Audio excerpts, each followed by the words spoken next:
ध्यानाभ्यास के लिए कृपया अपने नेत्रों को बंद कर लीजिए।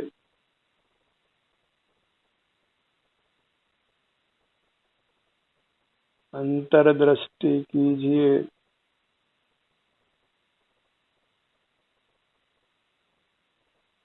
अपने अमूर्त काया जो सिर से पैरों तक है उसी का आलंबन कीजिए।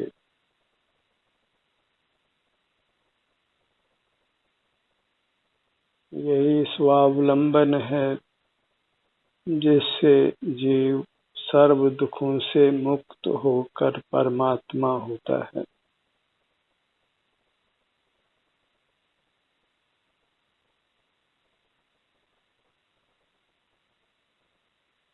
अपने अमूर्त काया का आपको जैसा भी एहसास हो उस एहसास को ही स्वीकार कीजिए।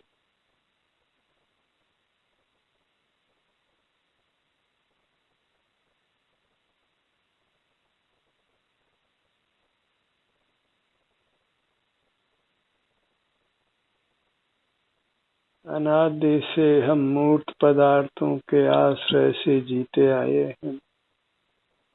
मूर्त इंद्रियों का, मूर्त मन का, मूर्त काया का उपयोग करते हैं।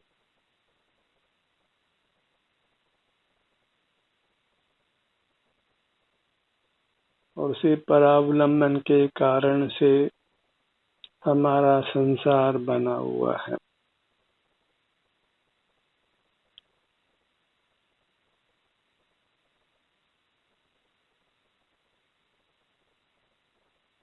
परावलंबन की आदत ही हमको नाना दुखों में डालती है।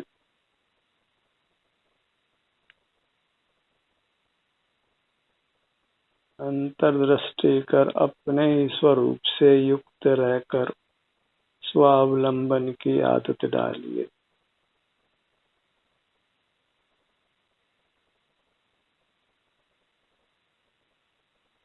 स्वावलंबन के अलावा अन्य कोई मुक्ति का उपाय नहीं है।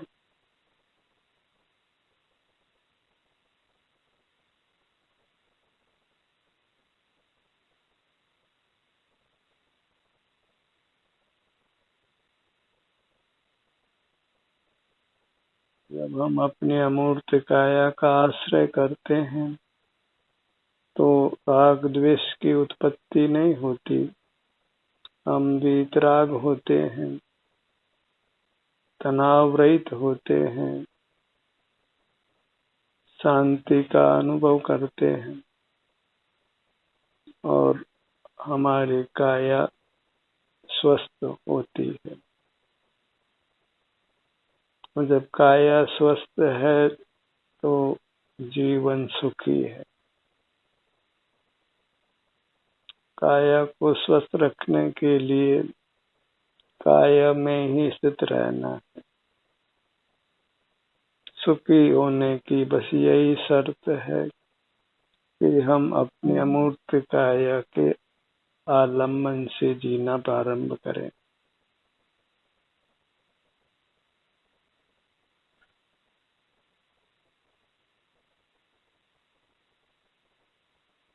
तो अनुभव से युक्त जीव ही सर्वत्र सुख का अनुभव करता है।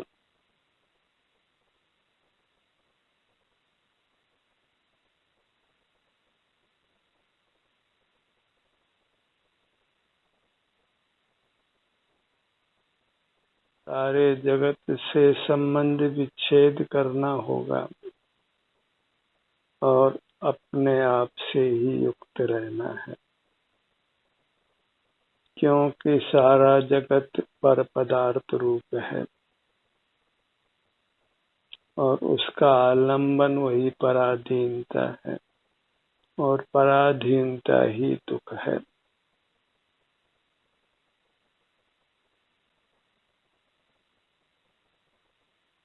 नेत्रों को बंद कर अपने अमूर्त काया के आलंबन से रहना ही यथार्थ साधुता है।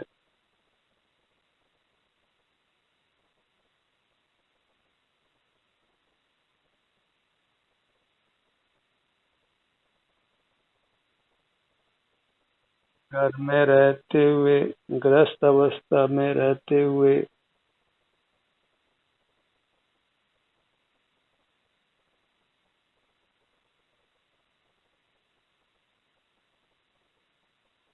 हमें स्वावलंबी होना है।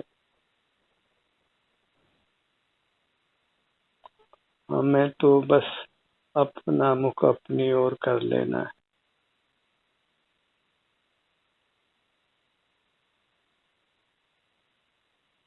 एक साधे सब सदे, सब साधे सब जाए। एक ही नियम लेना पर्याप्त है, स्वावलंबन से रहने का नियम।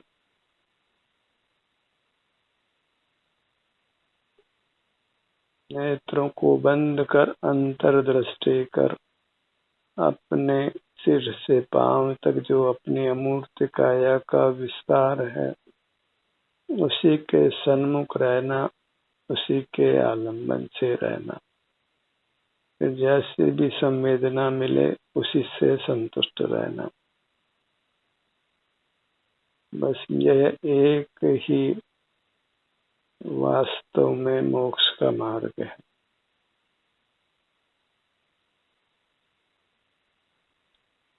यही यथार्थ व्रत है, नियम है।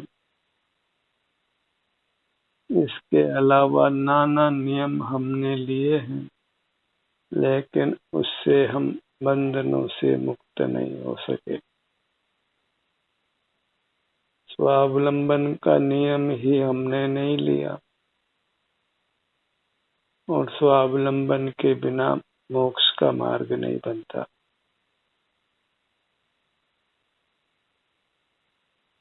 स्वावलंबन के बिना सुख शांति अनुभव में नहीं आती।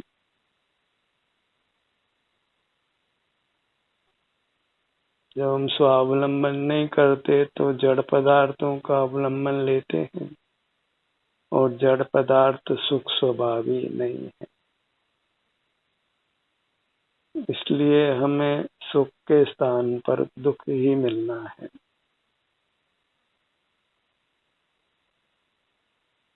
जिन पदार्थों का सुख स्वभाव नहीं है, उन्हीं का आलम्बन लेकर हम सुखी होना चाहते हैं। उससे ही हम अस्वस्थ हो जाते हैं, और फिर शरीर में वेदना और बाहर में प्रतिकूलता, सब विपरीत कारण मिलते हैं। और जब हम स्वावलंबन से जीते हैं, अंतर्दृष्टि कर अपने ध्यान को अपने सिर से पैरों तक ही रखते हैं, तो फिर हमारा आभ्यंतर मूर्त शरीर तो सुखद रहता ही है, बाहर की परिस्थितियां भी स्वमेव अनुकूल ही प्राप्त होती।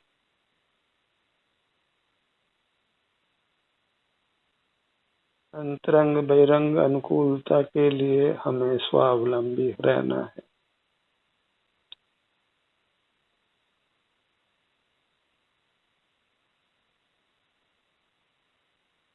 मनुष्य पर्याय में ही हमको नाना दुख दिखाई देते हैं, तो और योनियों में दुख की क्या कथा है।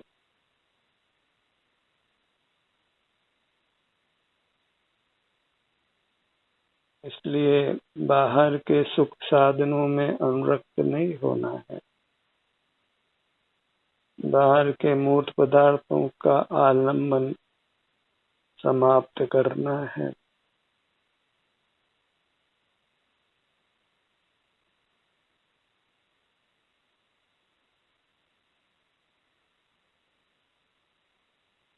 धर्म का इतना ही स्वरूप है कि हम स्वावलंबी बने,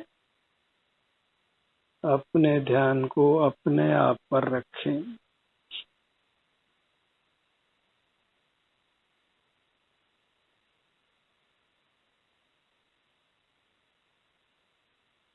एक अपने अमूर्त काय ही स्वद्रव्य है, जिसके हम स्वामी हैं।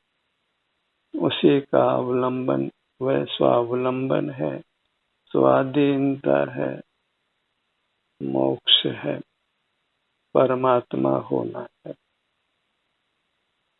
उत्तम और अविनाशी सुख पाने के लिए बस अपने अमूर्त काया के अवलंबन से जीना है।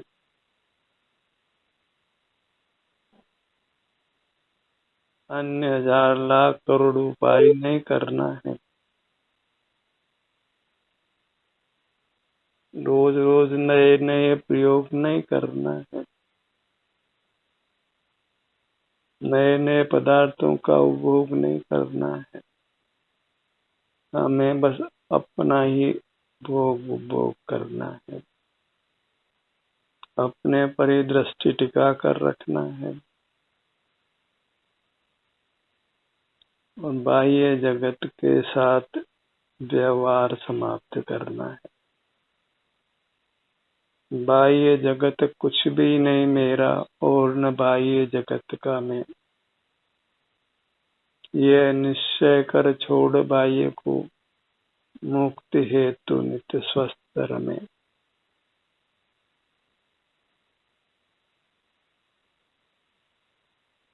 अपना सुख तो अपने में है, बाह्य वस्तु में व्यर्थ प्रयास। जग का सुख तो मृग तृष्णा है, झूठे हैं उसके पुरुषार्थ।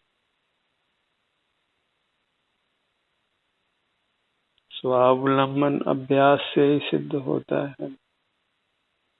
इसलिए हमें नेत्रों को बंद कर अपनी काया के ही सन्मुख रहने का रात दिन प्रयत्न करना है। कभी इस प्रयत्न में हम सफल होंगे, कभी सफल भी नहीं होंगे, और सफल नहीं हो तो निराश नहीं होना है। जब भी अनुकूलता बने, उपयोग अंतर में ठहरे, उसी समय अंतर में ठहरने का पूरा प्रयत्न करिए, तो फिर सहज ही अंतर में ठहरना आसान होने लगता है।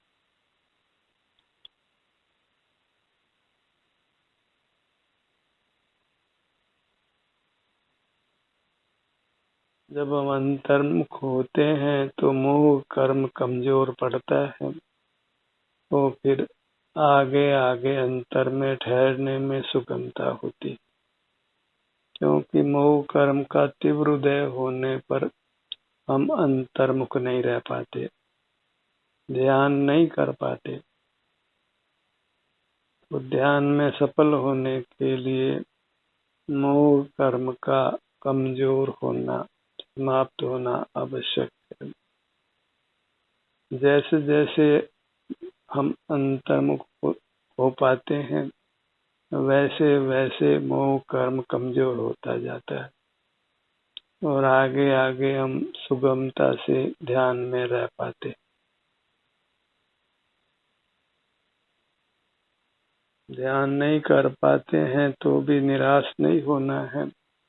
जब भी अनुकूलता हो, उपयोग अंतर्मुख होने में अच्छा लगता हो, तभी प्रयास करिए और इस प्रकार मोह कर्म को कमजोर करिए। जब भी आप अंतर्मुख हो पाए, अंतर में ठहर पाए, उस अवसर को छोड़ना नहीं है, क्योंकि वह अवसर ही हमें मोह कर्म को नाश करने की सामर्थ्य प्रदान करता है।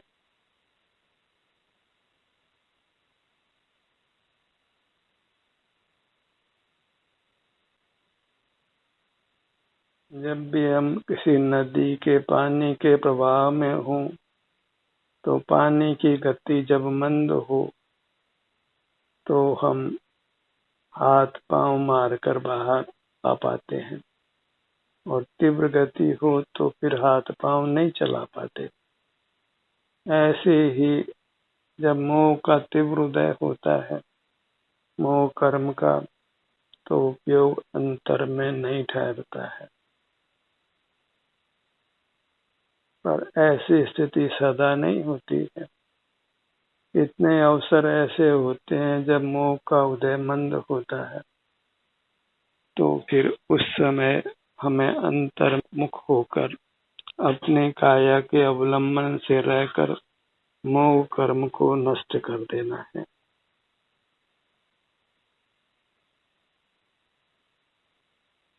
मोह कर्म की स्थिति सदा एक रूप नहीं होती। कभी हम अंतर में ठहर पाते हैं और कभी नहीं ठहर पाते। जब ठहर पाते हो उसी समय का पूरा लाभ उठाकर अंतर में ठहरने का प्रयास कीजिए।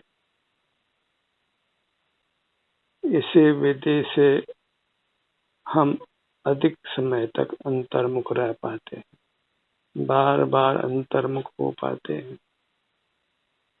क्योंकि जितना हम अंतर्मुख हो पाते हैं उतना ही हम मोह कर्म को कमजोर करते हैं, उतना ही फिर अंतर में ठहरने की अनुकूलता हो जाती। आगे आगे मार्ग सुगम होता जाता है। कठिनाई प्रारंभ में ही होती है, तो प्रारंभ में ही हमें अधिक शक्ति का प्रयोग करना है।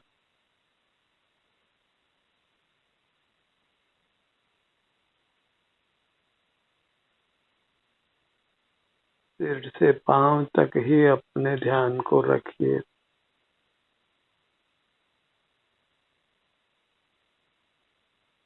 जैसे जैसे मोह कर्म मंद होगा, असहता उत्पन्न करने वाला कर्म मंद होगा, वैसे वैसे ही अंतर्मुख होने पर आपको अधिक अधिक सुखद अनुभूति मिलेगी और आपका ध्यान करने का उत्साह बढ़ेगा।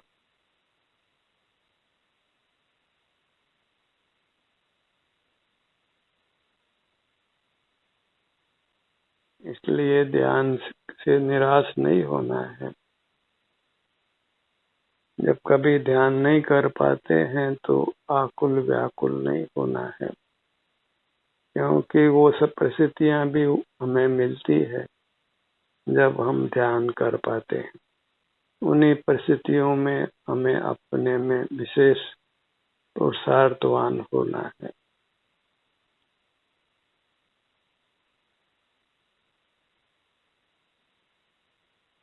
अपनी दृष्टि अपनी मूर्त पर बनाकर रखिए।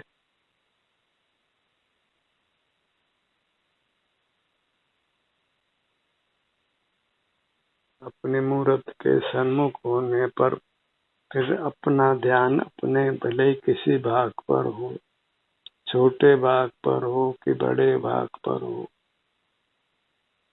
धीरे धीरे अंदर में विचरण करता हो कि तेज गति से करता हो, पर हमें स्वावलंबी रहना है, यथासंभव अंतर्मुख रहना है। अपने अमूर्त काया को ही सिर से पांव तक दृष्टि में लेकर रखना है।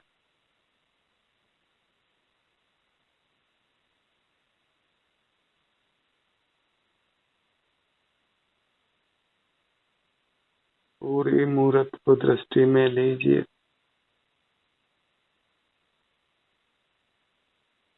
संपूर्ण शरीर, संपूर्ण शरीर, संपूर्ण शरीर।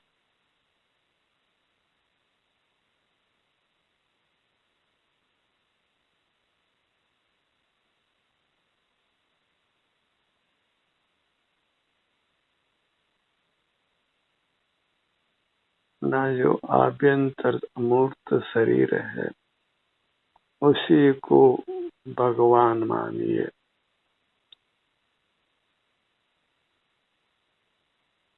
उसी के आलंबन से हम प्रकट भगवान होते हैं।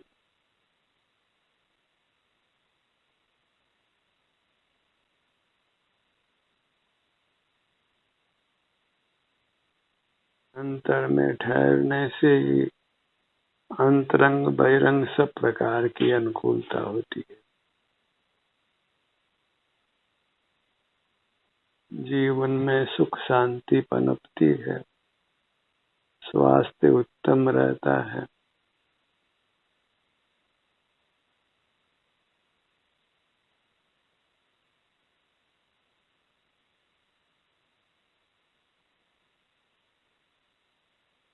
आप जिस भी मुद्रा में हैं उस मुद्रा को लक्ष्य में लीजिए।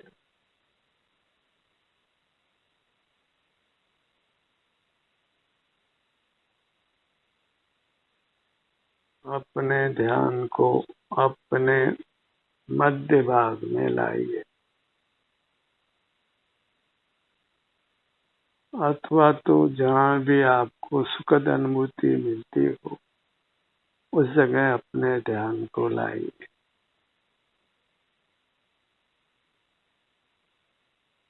और फिर भी उपयोग अपने में नहीं टिकता है तो जहाँ भी वेदना हो वहाँ अपने ध्यान को लाइए। और वेदना भी नहीं हो तो अपने उंगलियों को, सिर को और जिन जिन भागों को आप खिंचाव दे सकते हो उन भागों को खिंचाव देकर कुछ वेदना उत्पन्न कर उससे अपने को युक्त बन रखिए।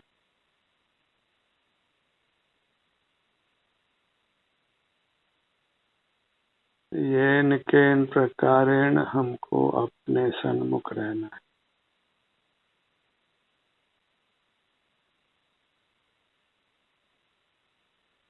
खुले नेत्रों से रहना अच्छा नहीं है, खुली इंद्रियों से रहना अच्छा नहीं है।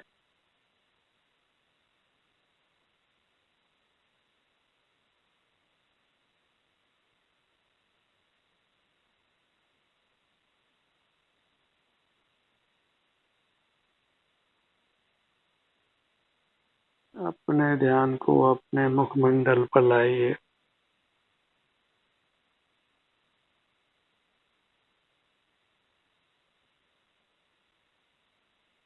और अपना ध्यान जब अपनी काया पर लाते हैं तो जो भी शांति आपको प्राप्त होती है उस शांति को पहचानिए, क्योंकि उसी पहचान के बल पर, उसी के लोभ से आप फिर अंतर्मुख हो पाएंगे।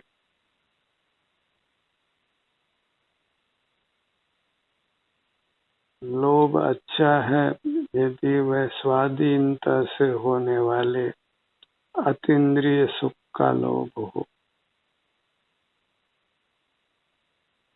मान भी अच्छा है यदि वह अपनी अमूर्त काया का हो।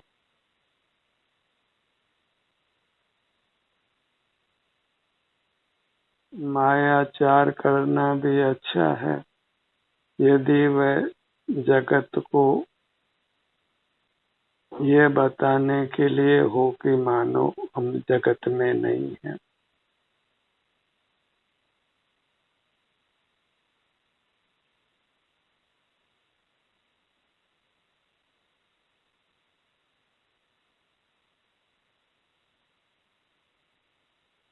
अपना सुख शांति पाने का ही लोभ रखिए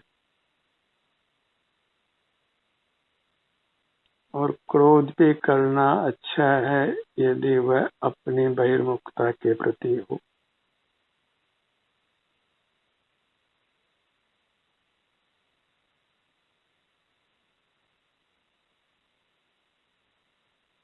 सारे जगत के प्रति क्षमा भाव चाहिए, क्योंकि वास्तव में जगत हमारे दुख का कारण कदापि नहीं है।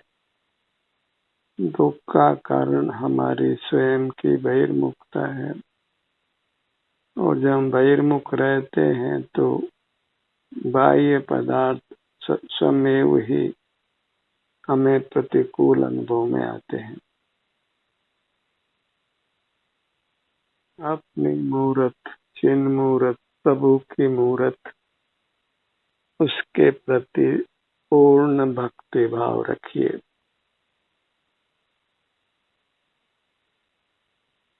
अपने को पावन मानिए, दिव्य मानिए, सर्वोत्तम पदार्थ मानिए।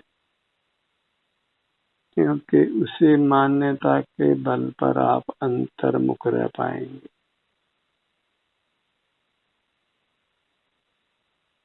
और ये परमार्थ है कि हमारी दिव्य काया एक उत्तम पदार्थ है। इसी के आश्रय से पापों का नाश होता है और सुख की प्राप्ति होती है। इसलिए यही एक शरणभूत है और जगत का कोई भी पदार्थ वास्तव में किंचित भी शरणभूत नहीं। और कदाचित कोई पदार्थ अनुकूल होता है तो वह हमारे अंतर्मुख होने के फल से ही होता है। अनजाने में ही जीव शरीर में वेदना होने पर अपने शरीर से जुड़ता है और उससे भी अंतरंग बहिरंग अनुकूलता होती है।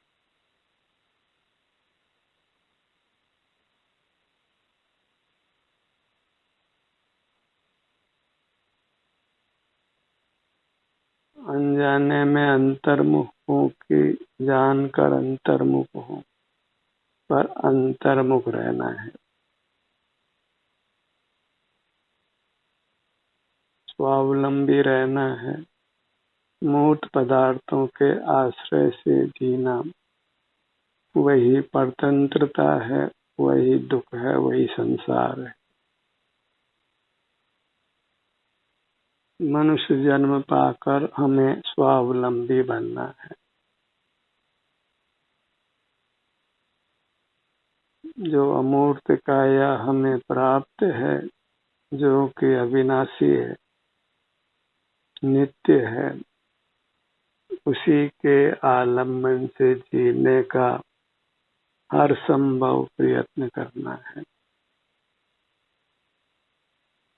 ध्यान का ये सत्र यहीं समाप्त होता है।